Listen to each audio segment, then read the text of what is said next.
कल 18 मई है और इस दिन को लेकर दिल्ली से इस्लामाबाद तक हलचल तेज हो गई है। इस हलचल के केंद्र में शुक्रवार को भुज एयरबेस पर दिया गया रक्षा मंत्री राजनाथ सिंह का एक बयान है, जिसमें उन्होंने ऑपरेशन सिंदूर की कामयाबी पर कहा था कि ये तो सिर्फ ट्रेलर है, पिक्चर अभी बाकी है। इस बयान ने ही पाकिस्तानी सरकार और सेना को परेशान कर दिया है। उन्हें डर लग रहा है कि क्या कल यानी 18 मई को सीज फायर टूटने वाला है। तो कल आखिर ऐसा क्या होने जा रहा है जिसको लेकर सीज फायर टूटने की आशंका इतनी गहरी हो रही है, इस रिपोर्ट में देखिए।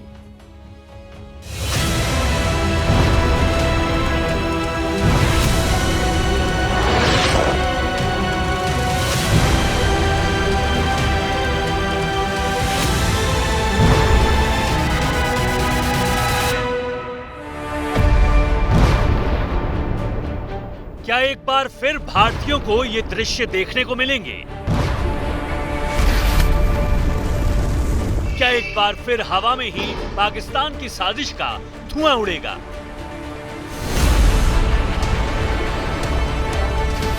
क्या एक बार फिर इस्लामाबाद से लेकर रावलपिंडी और लाहौर तक भारतीय सेना का बारूद बरसेगा?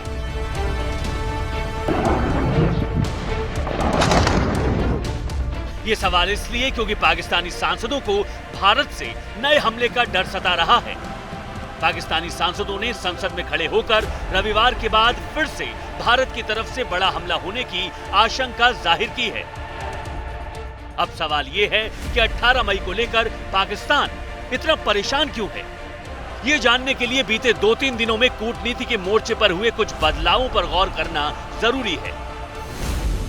जैसे सीज फायर के ऐलान के 5 दिन बाद डोनाल्ड ट्रंप का अपने बयान से पलट जाना, जीत का झूठा जश्न मना रहे पाकिस्तानी पीएम शहबाज शरीफ का भारत के साथ बातचीत के लिए गिड़गिड़ाना और पाकिस्तानी सांसदों का संसद में भारत की तरफ से फिर एक बार हमला होने की आशंका जताना। इसके अलावा रक्षा मंत्री राजनाथ सिंह का शुक्रवार को गुजरात के भुज एयरबेस पर जाना और जवानों के शौर्य की तारीफ करते हुए ये कहना कि ये तो सिर्फ ट्रेलर है, पिक्चर अभी बाकी है।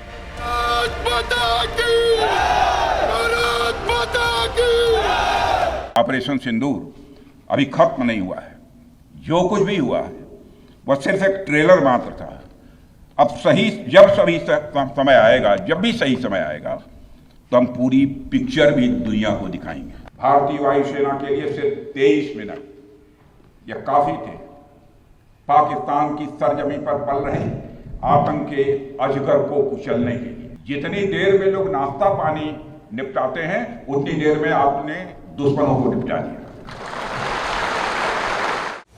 दरअसल रविवार को भारत पाकिस्तान के डीजीएमओ के बीच सीज फायर को लेकर चौथे राउंड की बातचीत होनी है, लेकिन बातचीत से पहले डोनाल्ड ट्रंप के यू टर्न ने पाकिस्तानी सांसदों को डरा दिया है। I don't want to say I did, but I sure as hell helped settle the problem between Pakistan and India last week, which was getting more and more hostile. And we talked to them about trade. Let's do trade instead of do war. And Pakistan was very happy with that, and India was very happy with that. And I said, you know, I could settle that up. I can settle anything. Pakistani सांसद सैयद शिबली फराज ने संसद में कहा है कि वो आराम से नहीं बैठेगा, हमें बेहद एहतियात के साथ रहना पड़ेगा। आपको बता दें कि शिबली फराज वही हैं जो जम्मू कश्मीर में शांतिपूर्ण ढंग से हुए चुनावों को लेकर पाकिस्तानी संसद में भारत की तारीफ कर चुके हैं। I don't want to quote the example of our enemy country. अभी इलेक्शंस हुए हैं, वहां पे 800 मिलियन से ज्यादा लोगों ने वोट किया है। कितने हजारों पोलिंग स्टेशन थे, लाखों पोलिंग स्टेशन थे। एक जगह पे एक बंदा रहता था, उसके लिए भी पोलिंग स्टेशन बनाया उन्होंने। 1 महीने का दौरानिया था उस पूरे इलेक्शन का, ईवीएम के जरिए बनाया, कंडक्ट किया। एक आवाज उठी है कि इलेक्शन रिग्ड था। इंतकाल इक्तिदार कैसे हुआ? जनाब चेयरमैन, हम भी उस सफ में शामिल होना चाहते हैं। शिबली फराज जानते हैं कि किसी भी मोर्चे पर भारत से टकराने की उनके मुल्क की कोई हैसियत नहीं है, इसलिए वो फिर से कांप रहे हैं। इससे पहले पाकिस्तान के पूर्व विदेश मंत्री बिलावल भुट्टो भी सीज फायर को लेकर सवाल उठाते रहे हैं। इसकी एक वजह भारत की तरफ से बार बार आ रहे बयान भी हैं। रक्षा मंत्री राजनाथ सिंह से पहले प्रधानमंत्री मोदी ने भी राष्ट्र के नाम संबोधन में कहा था कि ऑपरेशन सिंदूर खत्म नहीं हुआ है।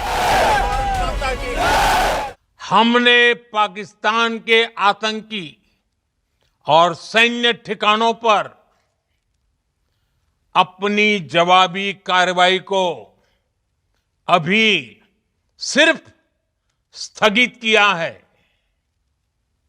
आने वाले दिनों में हम पाकिस्तान के हर कदम को इस कसौटी पर मापेंगे कि वो क्या रवैया अपनाता है।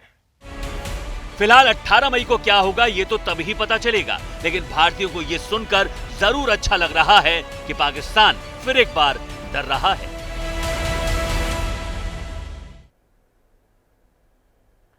तो देखा, पाकिस्तान में डर का माहौल है। वहीं पाकिस्तानी सांसदों के डर की एक वजह उनके मुल्क के प्रधानमंत्री शहबाज शरीफ का बड़ा कबूलनामा भी है। अब तक पाकिस्तानी सरकार, पाकिस्तानी सेना प्रमुख जनरल सैयद आसिम मुनीर ने यह बिल्कुल मानने को तैयार नहीं थे कि भारतीय सेना ने कैसे उन्हें ऑपरेशन सिंदूर के जरिए धूल चटाई है।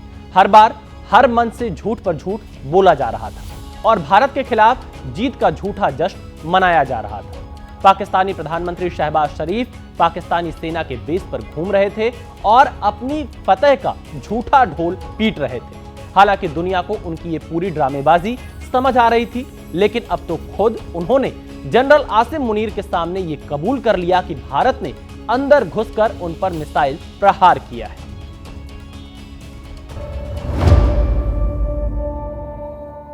नौ और 10 की दरमियानी रात में तकरीबन 2:30 बजे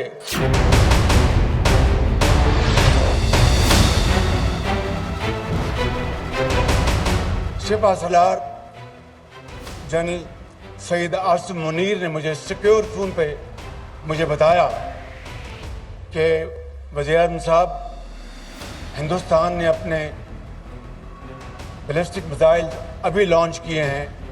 एक नूर खान एयरपोर्ट पे गिरा है और कुछ और दूसरे इलाकों में गिरे हैं। भाईजान, नूर खान बेस पे आके गिरा है। अटैक हुआ है नूर खान बेस पे।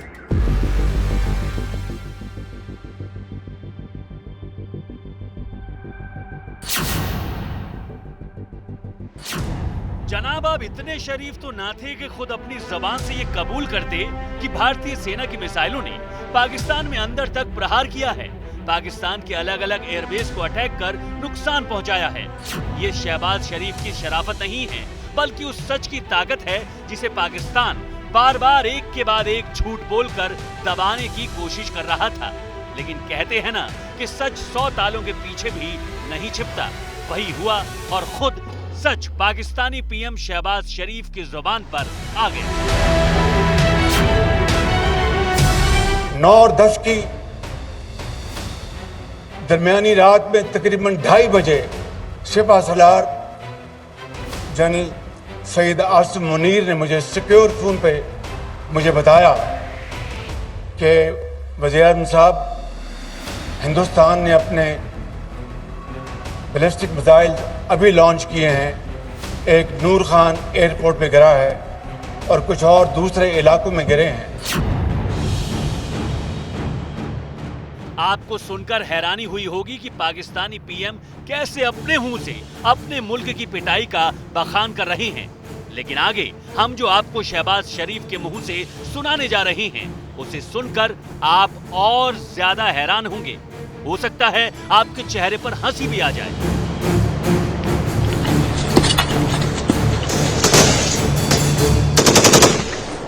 जब भारत पाकिस्तान के बीच तनाव चरम पर था, तब शहबाज शरीफ स्विमिंग पूल में बड़े ही इत्मीनान से गोता लगा रहे थे और ये दुनिया को बताने में फख्र भी जता रहे थे। सुबह का वक्त था। मुझे सुबह में फजर के बाद मैं स्विमिंग करता हूं, तो मैं एहतियातन अपना सिक्योर फोन साथ ले गया और मैंने ज़िया को कहा कि ज़िया यार, अगर कोई घंटी बजे तो मुझे फौरन बताना। As luck would have it, वो घंटी बजी तो जनरल आसिम मुनीर लाइन पर थे। कहने लगे कि वज़ीर आज़म हमने बड़ा भरपूर उनको जवाब दिया है और अब हमें सीज फायर करने की दरख्वास्त आ रही है, तो आपका क्या ख्याल है? मैंने कहा सिपह सलार, इससे बड़ी और इज्जत की क्या बात हो सकती है? तो मैं समझता हूं कि आप बिस्मिल्लाह करें और इस सीज फायर की ऑफर को कबूल करें। आपने सोचा है कि पाकिस्तान अब ये सच क्यों कबूल कर रहा है? क्योंकि खुद पाकिस्तानी मूल के पत्रकार पूरी दुनिया में उसके झूठ की पोल खोल रहे हैं और बता रहे हैं कि भारतीय सेना के हमलों से पाकिस्तान को भारी नुकसान पहुंचा है। मैंने कहा सिपह सलार, इससे बड़ी और इज्जत की क्या बात हो सकती है? तो मैं समझता हूं कि आप बिस्मिल्लाह करें और इस सीज फायर की ऑफर को कबूल करें। अपने मुंह से कह रहा है कि यह बात फजर के टाइम हुई है। क्या आपको पता है कि भारत ने पाकिस्तान की एयर बेसिस पे हमला कब किया? शाम को। सो फजर के टाइम सीज फायर भारत कह रहा है करो, उसके बाद आपने हां कर दी फजर के टाइम ही। देखें, गौर करें, अब ये पकड़े गए हैं, इनका सारा खेल पकड़ा गया है दोनों चलाकों का। जहां जहां वो मारना चाहते थे खासा प्रिसाइजली उन्होंने हिट किया और पाकिस्तान ने किसी किस्म के सैटेलाइट इमेजेस नहीं दिखाए, जबकि हिंदुस्तान की आर्मी एयरफोर्स वाला ने अपनी ब्रीफिंग्स में वो सैटेलाइट इमेजेस दिखाए कि ये जिस किस्म की एक्यूरेट स्ट्राइक्स उन्होंने की हैं हमारे एयर स्ट्रिप्स पे, अगर 48 घंटे तक और वो ये स्ट्राइक्स हर 6-8 घंटे के बाद करते रहते तो बहुत कम हमारे पास ऐसे रनवेज रह जाते। इसके अलावा शहबाज शरीफ को ये इसलिए भी कबूल करना पड़ा है क्योंकि भारतीय सेना ने उसे ऐसा करने पर मजबूर किया है, वरना इससे पहले पाकिस्तानी हुक्मरानों से लेकर सेना के अफसरों तक हर कोई यही झूठ बोल रहा था कि भारत के हमले से कुछ नहीं हुआ, हमने भारतीय सेना की सारी मिसाइलों को नष्ट कर दिया। 6 जेट फाइटर्स इंडिया के गिराए गए, एक यूएवी गिराया गया, वो उनको ऑब्वियसली हजम नहीं हुआ। उसके बाद डिप्लोमेटिक, और ये मैं नहीं कह रहा, ये टेलीग्राफ क्या लिखता है, Pakistan air force is undisputed king of the skies. Pakistan शायद भूल गया था कि झूठ बोलने की भी एक सीमा होती है। इधर भारतीय सेना ने पाकिस्तान में अलग अलग ठिकानों को हिट करने के सबूत पूरी दुनिया के सामने रख दिए। भारतीय सेना ने बाकायदा तस्वीरें जारी करके बता दिया कि उन्होंने कैसे आतंकिस्तान में अंदर तक घुसकर एयर स्ट्राइक्स की। रफीकी, मुरीद, चकलाला, रहमियार खान, सुकूर और चुनिया स्थित पाक के सैन्य ठिकानों पर एयर लॉन्च सटीक हथियारों व लड़ाकू जेट से प्रहार किए गए। भारतीय सशस्त्र बलों ने पाकिस्तान के कई स्थानों पर वायु रक्षा रडार और प्रणालियों को निशाना बनाया। लाहौर में स्थित एक वायु रक्षा प्रणाली को निष्क्रिय कर दिया गया। जब लगा कि अब ज्यादा दिनों तक झूठ नहीं चल पाएगा तो शहबाज ने फौरन सच कबूल लिया। लेकिन सबसे गजब बात जो शहबाज शरीफ ने कही वो स्विमिंग पूल वाली ही थी। सोचिए, जिस मुल्क पर हमले हो रहे हो उसका प्रधानमंत्री तब क्या करेगा? जाहिर है रणनीति बनाने में बिजी होगा, सैन्य अधिकारियों के साथ मीटिंग लेगा। लेकिन शहबाज शरीफ का तो अलग ही लेवल चल रहा है। भारत हमले कर रहा था और भाईजान स्विमिंग कर रहे थे। एक बार फिर से सुनिए। सुबह का वक्त था, मुझे सुबह में फजर के बाद मैं स्विमिंग करता हूं, तो मैं एहतियातन अपना सिक्योर फोन साथ ले गया और मैंने ज़िया को कहा कि ज़िया यार, अगर कोई घंटी बजे तो मुझे फौरन बताना। As luck would have it, वो घंटी बजी तो जनरल आसिम मुनीर लाइन पर थे।